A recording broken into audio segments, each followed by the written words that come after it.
Matius pasal 2. Orang-orang Majus dari timur. Sesudah Yesus dilahirkan di Betlehem di tanah Yudea, pada zaman Raja Herodes, datanglah orang-orang Majus dari timur ke Yerusalem dan bertanya-tanya, "Di manakah dia, Raja orang Yahudi yang baru dilahirkan itu? Kami telah melihat bintangnya di timur, dan kami datang untuk menyembah dia." Ketika Raja Herodes mendengar hal itu, terkejutlah ia beserta seluruh Yerusalem. Maka dikumpulkannya semua imam kepala dan ahli Taurat bangsa Yahudi. Lalu dimintanya keterangan dari mereka, di mana Mesias akan dilahirkan.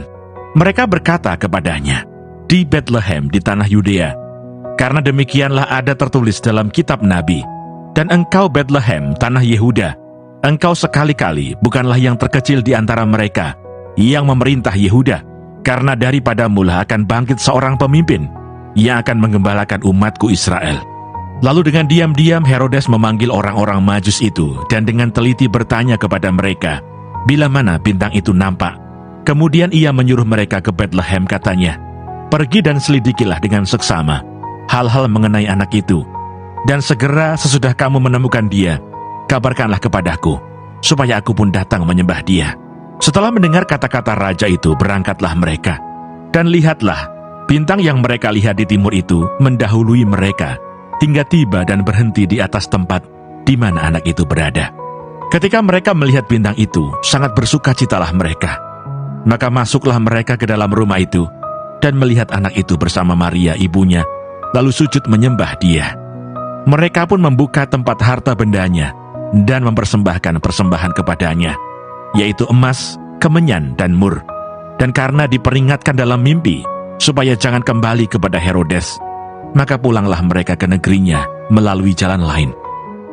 Penyingkiran ke Mesir. Sesudah orang-orang Majus itu berangkat, nampaklah malaikat Tuhan kepada Yusuf dalam mimpi dan berkata, "Bangunlah, ambillah anak itu serta ibunya, larilah ke Mesir dan tinggallah di sana, sampai aku berfirman kepadamu, karena Herodes akan mencari anak itu untuk membunuh dia." Maka Yusuf pun bangunlah, diambilnya anak itu serta ibunya malam itu juga, lalu menyingkir ke Mesir, dan tinggal di sana hingga Herodes mati. Hal itu terjadi supaya genaplah yang difirmankan Tuhan oleh Nabi, "Dari Mesir kupanggil anakku." Pembunuhan anak-anak di Betlehem. Ketika Herodes tahu bahwa ia telah diberdayakan oleh orang-orang Majus itu, ia sangat marah.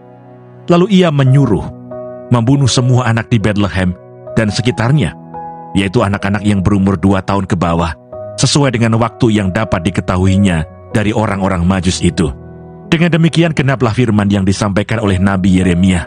Terdengarlah suara di Rama, tangis dan ratap yang amat sedih. Rahel menangisi anak-anaknya, dan ia tidak mau dihibur, sebab mereka tidak ada lagi. Kembali dari Mesir. Setelah Herodes mati, nampaklah malaikat Tuhan kepada Yusuf dalam mimpi di Mesir, katanya, "Bangunlah, ambillah anak itu serta ibunya, dan berangkatlah ke tanah Israel, karena mereka yang hendak membunuh anak itu sudah mati." Lalu Yusuf pun bangunlah, diambilnya anak itu serta ibunya, dan pergi ke tanah Israel. Tetapi setelah didengarnya bahwa Arkelaus menjadi raja di Yehuda, menggantikan Herodes ayahnya, ia takut ke sana. Karena dinasihati dalam mimpi, pergilah Yusuf ke daerah Galilea. Setibanya di sana ia pun tinggal di sebuah kota yang bernama Nazaret. Hal itu terjadi supaya genaplah firman yang disampaikan oleh nabi-nabi, bahwa ia akan disebut orang Nazaret. Salam. Bagian pertama dari pasal ini penuh dengan kontras. Ada terang dan gelap.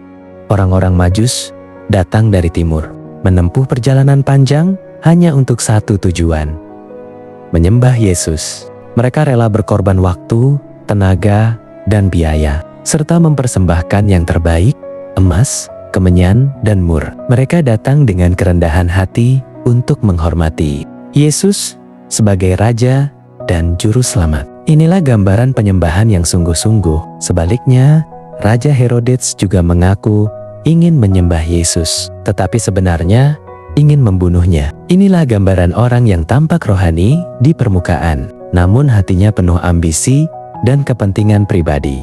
Dalam tingkah lakunya, tidak tunduk dan menghormati Tuhan. Inilah gambaran penyembahan yang pura-pura. Bagaimana dengan kita hari ini? Apakah hidup kita sungguh-sungguh menyembah Yesus atau hanya tampak rohani di luar?